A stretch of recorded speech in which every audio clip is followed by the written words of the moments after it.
In complete darkness, something was moving, a shape no one expected, a shape that shouldn't exist. At first glance, it didn't seem real. Then it slowly turned, and that's when the second head appeared. Two heads, two sets of eyes, two tongues flicking independently into the same air. Scientists couldn't believe what they were seeing. This wasn't a movie monster. This creature actually exists, and what researchers found inside its body was even stranger than its two heads. Because in one extraordinary case, this snake didn't just have two heads, it had two hearts. By the end of this video, you'll understand why this rare animal continues to puzzle scientists around the world. This snake shocked scientists because everything about it defies the basic rules of biology. One spine, one body, two independent minds, each capable of its own thoughts, its own hunger, its own decisions. It's incredibly rare, rarer than most people realize, and it forces us to rethink something we assume is fixed. The idea that one animal always equals one brain, one heartbeat, one identity. So what exactly is a two-headed snake? In scientific terms, this condition is called bicephaly, or axial bifurcation. It means an embryo begins dividing into identical twins, the same way human conjoined twins form, but the split stops halfway. The body never fully separates. The result is one snake sharing a single spine and tail, but carrying two complete, functioning heads. But that's only the beginning. How does this actually happen inside the egg? It starts in the first days after fertilization.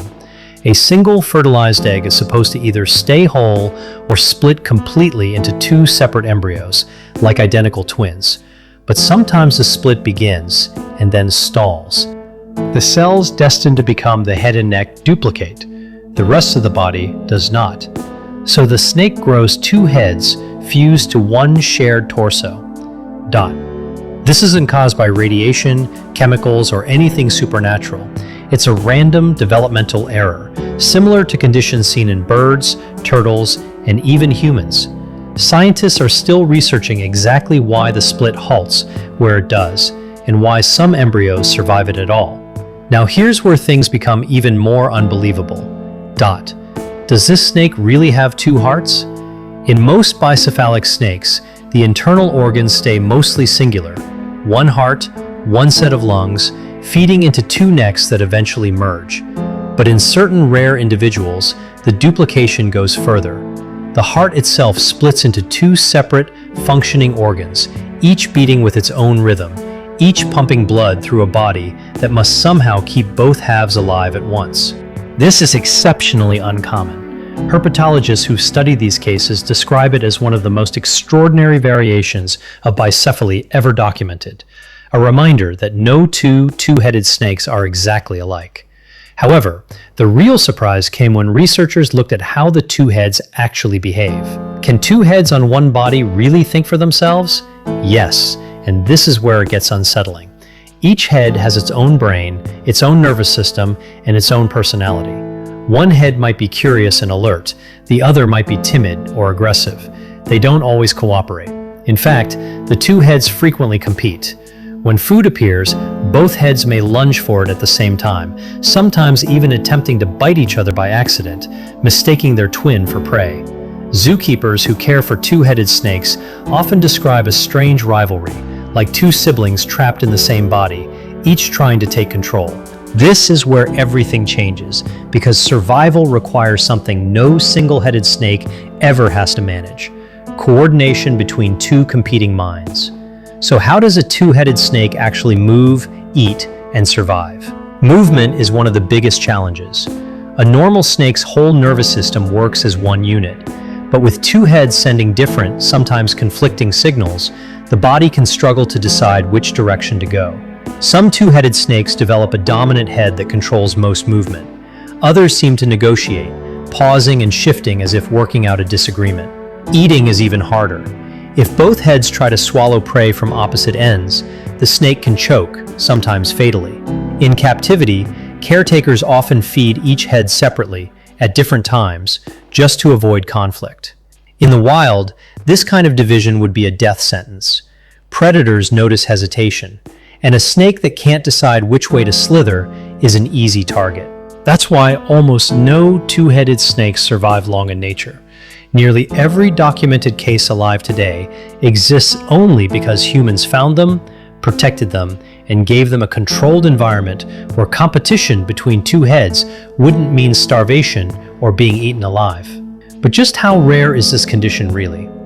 Bicephaly in snakes is almost unheard of.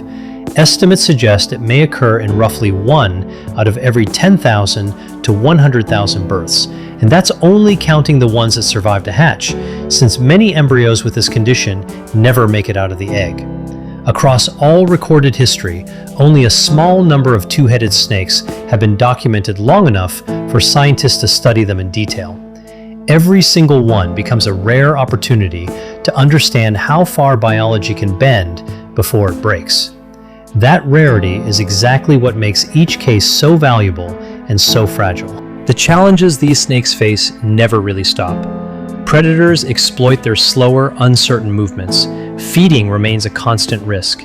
Internally, sharing blood flow, oxygen, and nutrients between two heads, and sometimes two hearts, puts strain on the entire system. Because of this, most two-headed snakes that survive to adulthood do so only in captivity, under expert care, often living years shorter than a typical snake of their species, though a few remarkable individuals have defied expectations and lived for well over a decade.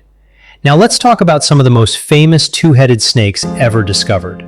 Over the decades, various two-headed snakes from corn snakes to copperheads to rat snakes have captured public attention after being found by hikers, farmers, or reptile breeders. Some were placed in nature centers and zoos, becoming beloved ambassadors for genetic science, teaching thousands of visitors about the strange and fragile nature of development. Each case adds another data point to a puzzle scientists are still piecing together. One snake, one mutation, one extraordinary story at a time. Here are a few facts most people never learn. Two-headed snakes can sometimes have different personalities, so distinct that caretakers give each head its own name. In some individuals, only one head is capable of successful feeding, forcing caretakers to hand-feed the other directly. And astonishingly, in a handful of cases, two-headed snakes have been observed attempting to mate, each head reacting to stimuli completely independently of the other. Wait, what? Yes, two independent minds, two independent instincts, one shared body caught in between. So could this ever be intentionally created or prevented? Scientists have observed bicephaly across many species of lizards, turtles, birds, and fish, always as an unpredictable developmental accident, not something that can be reliably triggered or engineered. There's no known way to reproduce it on demand, and no reliable way to prevent it in the wild, since it happens at the earliest, most delicate stage of embryonic development, long before any external factor could realistically intervene. Which means every two-headed snake that exists is, quite literally, a 1 in a million accident of biology. In the end, a two-headed snake is more than a strange oddity. It's a living reminder of how fragile and how strange the process of life truly is. A single misstep in the earliest days of development, and an entirely new kind of creature is born. Two minds, two wills, sometimes even two hearts, learning to survive as one. Somewhere right now in a quiet enclosure, one of these extraordinary animals is resting. Two heads, one body, one impossible life. And that thought alone should make you look at the natural world a little differently.